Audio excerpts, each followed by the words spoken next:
joining us on the broadcast is Major Mohd Ali Shah, and we also have with us on the broadcast Wing Commander Praful Bakshi. Major Mohd Ali Shah with us also on the broadcast. Major Shah, some of the major exhibitors this year, of course, include Airbus, Boeing, Dassault Aviation, Lockheed Martin, but also companies like Bharat Forge Limited, Hindustan Aeronautics Limited, Bharat Electronics Limited, Bharat Dynamics Limited. Essentially, how has... Okay, all right, I've been told that I'll come back to all our panelists, but we've been told that the Prime Minister has been called to the dais to give his address shortly from now. That the new height is the truth of new India. I was speaking to Major Shah before this. Major Shah, you know, just continuing on the same thought, as I was also mentioning earlier, that some of the largest international companies, of course, they've been coming to Aero India for a long time and they've been at display as well. But given that even the Indian companies this time around, the focus will be on indigenous manufacturing and our indigenous equipment. How do you think the dynamics have changed in just the past few years when we talk about our indigenous capability? Like I said, all of these companies have been coming together for a very long time. But how will the rest of the nations now view technologies by, say, HAL or a Bharat Electronics Limited or a Bharat Forge Limited, or even by Indian startups? Devika, that's a very, very good question. You know, after I finished my short service stint from the army, I worked with a company which was totally into defense deals. They were manufacturing defense equipment, and I worked with them for close to, for over 4 years, in fact. And what I saw was of course, we had the DPP, the Defense Procurement Procedure, Defense Procurement Manual at that time, which I had not read even while I was serving in the army, for that matter. I wasn't aware to the procurement procedures. And thereafter, it was an eye-opener working for this company. Now I can correlate that completely, my experience in the corporate sector then, with what's happening now. And that company used to always take part in the Aero India show, and we used to have representatives going there and to Bangalore we used to wonder what's going on now. Actually, by doing a show, it's an eye-opener. I would say it shows the strength, the might of our indigenous companies, of like Bharat Forge you mentioned, and of course the Boeing and the other companies, the PricewaterhouseCoopers, and there are other companies which are into defense production as well. Those are, of course, they are, as you said, that 98 countries, totally 809 exhibitors, different companies. And so when so many companies come and so many countries come together in one place and they collaborate, we will have think tank, we'll have intellectuals, we'll have investors, we will have so many people coming together, and here they would be a proper air show where they would be, it shows India's prowess and how things have changed. Because India has now totally into Atmanirbhar Bharat. They are focusing on, even in the budget which came on the 1st February, Sita Nirmala had said earlier, the finance minister had said earlier, last year itself, in fact, before that itself, that we should concentrate more on importing our equipment.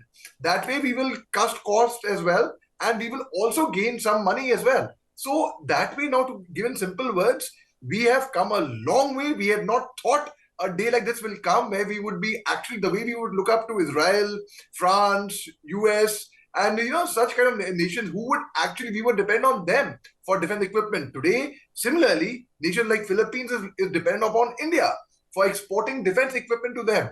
So now we expect, this is a gateway. It's a start we have made. It's a humble start. And I would say we are seeing the largest air show of Asia. I would go ahead and concur with the Wing Commander Praful Bakshi, sir. He had said sometime back, it can qualify to be one of the best, one of the largest in the world, in fact. And yes, it certainly can. When we have so many countries and the reliability of India today in the global segment, it is much, much more today, Devika. Major Shah, same question to you, and same thought process with you, because just a few days ago I was reading this report that has been released about how students in IIT Bombay, many of them from IIT Bombay, many of them do not end up pursuing any careers in engineering. Only a few of them continue in the engineering stream, but others are looking for opportunities elsewhere. Even while we were growing up, we didn't really have a lot of interest in, say, what was India manufacturing in terms of defense, or where was India buying its defense equipment from. That wasn't really even a part of our conversations growing up as school children. But that definitely needs to change, because if you want the talent to stay in India, you have to ensure that they develop a keen interest from a very young age, and they also realize that yes, today my country does have these opportunities that perhaps were not available to the previous generations, and then that training and that thought process begins from a very young age itself. Devika, you are bang on there. You hit the nail on its head, bullseye.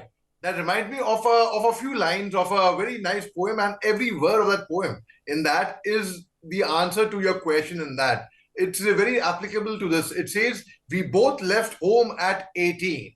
You cleared the prestigious JEE. I cleared the UPSC entrance test. You got IIT. I got through NDA. Your day started at 9 and ended at 5. Mine started at 5 and went on beyond 9, which meant I had to stay up many a nights. You celebrated festivals with lights, music, and fireworks. I celebrated festivals and underground bunkers with my comrades and played with my life.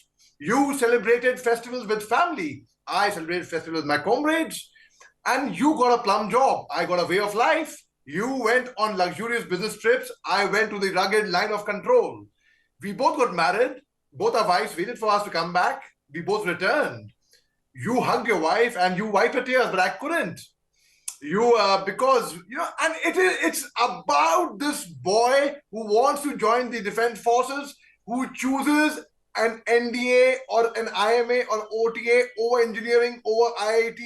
I went to IIM Calcutta. So I had a lot of IITians with us. But let me tell you the pulse that I read among the engineers also, among the management graduates also. They used to look up to me in awe. That's why you are in the army. Wow, it was our dream to join the army, but we could not get through the SSB, or we did not know how to apply or such things. But now, because the modern warfare is changing, Devika, it is not about doing 100 push-ups or 500 push-ups, like what we have. Like, it's about a laptop, about technology, about operating a palm top in the artillery. It's about calculating heights and distances and enemy targets. There's a lot which has changed, in fact. Now with the technology, with everything going technical, a lot has changed. And this is the mighty display of what our country is capable of. We are physically robust.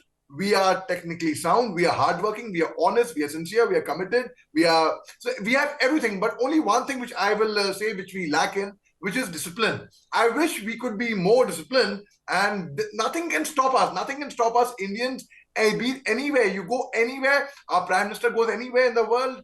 He always goes out of his way. He always talks about the people over there, and the Prime Ministers and the head of states of those countries tell him that the Indians that are here with us, they are doing so well. So it shows how much India has actually grown. And and that is the way forward. And we feel very, very proud, be it technology, be it exporting defense equipment, be it helping out a nation like Turkey or Syria in the national calamities, or Ukraine for that matter, or Afghanistan when Taliban took over, or the Gulf War which happened in the 90s. So India is actually moving on the right track. It's got a very good direction, and we have a long way further to go. As Robert Frost says it, but I have promises to keep and miles to go before I sleep, Devika.